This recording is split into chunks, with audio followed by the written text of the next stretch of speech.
absolutely crazy. But as I said, I think deliberately something was said or there was an agreement made to neglect the building. Well, I mean, It was. we definitely saw that the realtors knew about the sale before the tenants did.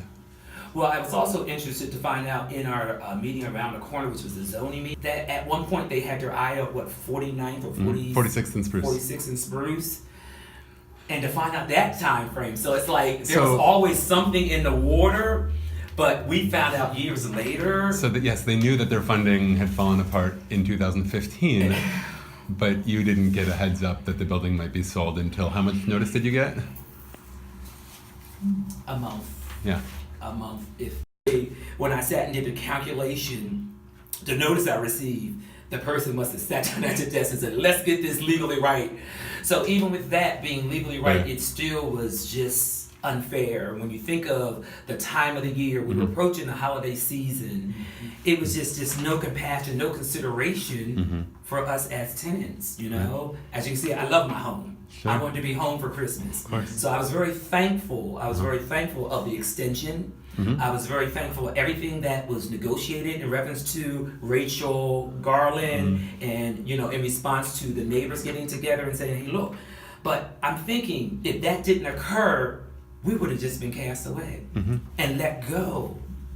You know, because it was just so brief. The initial letter was just so brief. And all of the offers. You know, oh, I'm sorry, and you have to be out by so and so and so and so.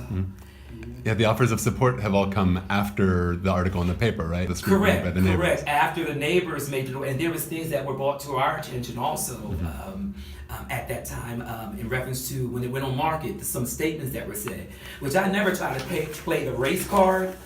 But I heard the statement, and I do know that the building is predominantly African American. So to kick them all out, I have to take offense to that.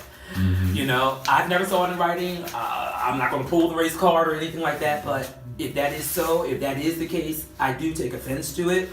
I'm looking forward to a better future with CPN.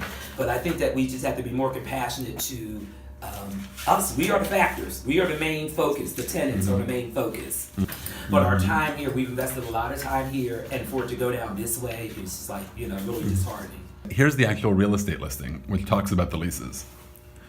Built in 1940, the property contains 16 apartments, 88% one-bedroom units, 12% two-bedroom units. Tenants pay electric, heat, and cold water, and the owner provides hot water.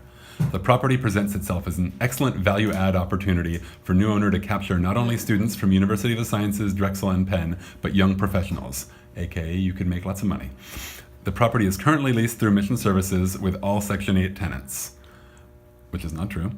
All but 2 of the units are on month-to-month leases, allowing the new buyer to vacate the units immediately after settlement or turn them over periodically.